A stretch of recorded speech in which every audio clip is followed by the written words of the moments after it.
فرمودەی ژمارە 27 أفضل الجهاد كلمة حق عند سلطان جائر.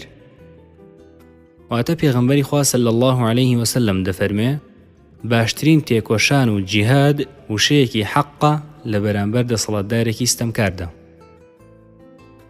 وانە سوودەکانی ئەم فەرموودە پێمان دەڵێ فەرمان بە چاکە و ڕێگریکردن لە خراپە جیهادە.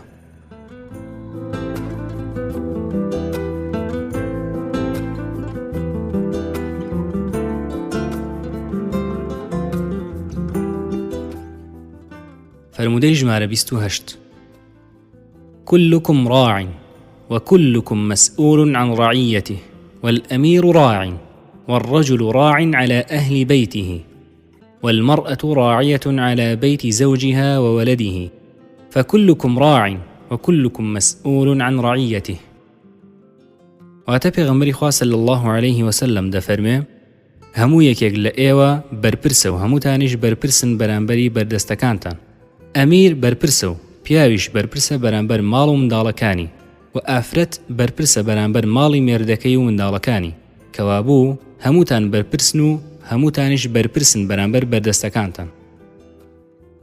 وانە سوودەکانی ئەم فەرموودە باوکو دایک ئەرکی زۆر گەورە و گرنگیان هەیە بۆیە بە تایبەت لەم فەرموودەدا ناویان هێنراوە.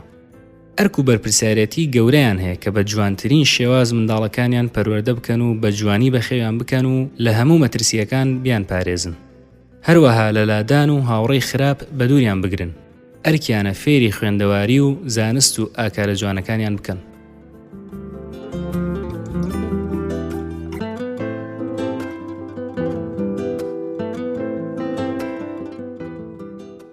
فرمودەی ژمارە 29 ما زال جبريل يوصيني بالجار حتى ظننت أنه سيورثه.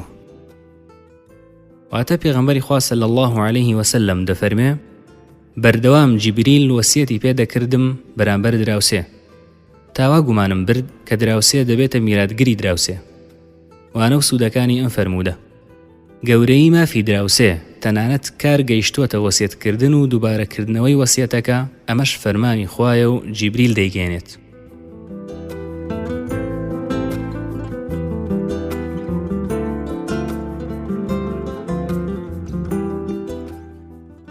فرمودەی ژمارە 30 اليد العليا خير من اليد السفلى وابدأ بمن تعول وخير الصدقة عن ظهر غنى ومن يستعفف يعفه الله ومن يستغني يغنه الله.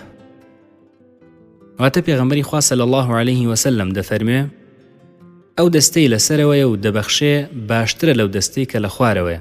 هەمیشە لەوانەوە دەست پێ بکە کە بژێویان لەسەر تۆیە و باشترین سەدەقە ئەوەیە کە لە دەوڵەمەندیەوە بێت و هەر کەسێک بە شوێن پاکیدا بگەڕێت ئەوە خوا پاکی پێدەبەخشێت. وانە سوودەکانی ئەم فەرموودە ئەو دەستەی لەسەرەوەیە و دەبەخشێ باشترە لای خوا لەو دەستەی لە خوارەوەیە و بەخشین وەرئەگرێ. با هەوڵ بدەین ئەو دەستە بین کە دەبەخشێ و دەبێ شوکری خوا بکەین کە ئەو دەستین کە دەبەخشێ. سەخاوەت و بەخشین لە ئاکارە گەورە و جوانەکانە.